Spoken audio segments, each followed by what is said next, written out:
Climate Minister James Shaw is at the COP27 climate summit in Egypt, and Simon Bridges writes in his latest column that he's grateful to have him there. Tell us more, Simon. Yeah, look, I am. I've been Associate Climate Minister in the past and been to some of these COPs or conferences of the parties, as they're called. I've been to, remember, Doha. I've been to Paris, the biggest one in recent times.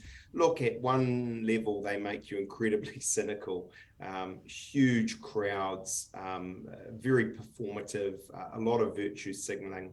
But on the other side of it, they are a necessary part of international diplomacy and indeed the climate change conversation, hopefully much more than that, the ability to get progress in climate change. Our climate minister, if we are to take this at any level remotely seriously, has to be there. And so, as I say, look, it's good that James Shaw is there. We've also seen a bit of a to-do around whether or not the Prime Minister should be there. I, in truth, despite the fact that this is often a political hot potato, remember, pressure on John Key.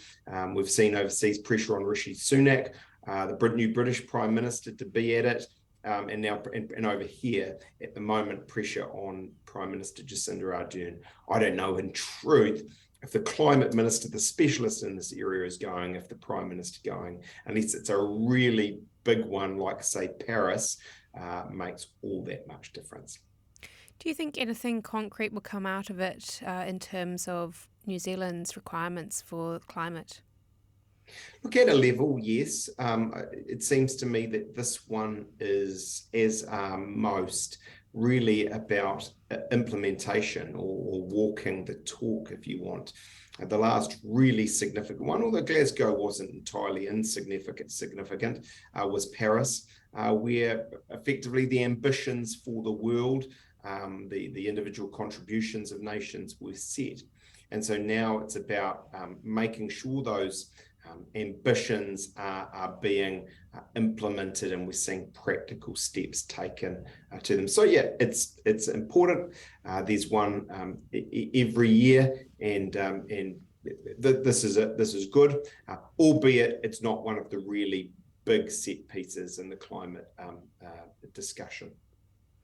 You write that in New Zealand we have a tendency to think that unless a given climate measure is causing some pain somewhere, it can't be effective, when actually there are simpler measures that could be implemented. Could you give us some examples? Oh, I think that's right. I think, dare I say it, that's a tendency on the left, possibly more than the right. But that said, you can see a whiff of that across the political spectrum. The sense that, look, to be virtuous, we need to be hurting our economy at some level. I just don't think that's necessarily true, or at least I would say this is not true when it comes to the lowest hanging fruit, where we get significant benefits. I think it's worth just understanding that New Zealand has as I suppose most countries do, but perhaps more than most, we have quite a unique emissions profile. We're high in renewables, and of course we're high in primary production, which is very rare for a developed country. That means what we do and how we do it might be slightly different than the usual pattern for developed countries in the northern hemisphere. What do you think would be the most sensible policies to implement? Well, I don't think we do need to do what I've said, at least early on, the stuff that hurts competitiveness. As I say, that seems to be often where others are coming from. You see a whiff of that, it seems to me, in Hoki Ikanoa, the government emissions pricing plan for the agriculture sector. And consequently, you see a predictable response, and I'm not suggesting by saying predictable, it's one I disagree with, from the farming community. I reckon actually there are simple, practical things we could do as a country that wouldn't cause that kind of pain to our economy in a systemic way, that wouldn't hurt our competitiveness. And they are about looking where our emissions come from.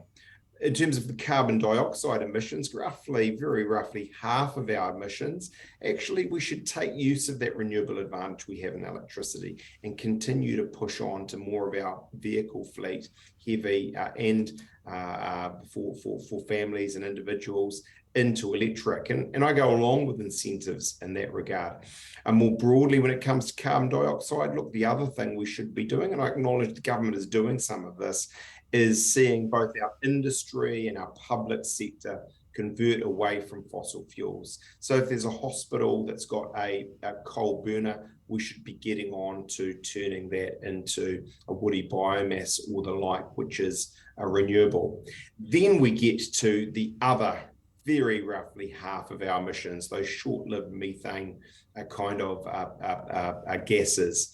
And in that regard, look, before we start taxing or pricing or doing these other things, how about we modernize our biotechnology or genetic modification laws in this country to allow for the ryegrasses and the innovation and so on that could reduce emissions very significantly in the farming sector. How about we make that simple change and do that in a way that doesn't add huge cost and decrease competitiveness for what is already the most efficient in a carbon sense farming sector in the world.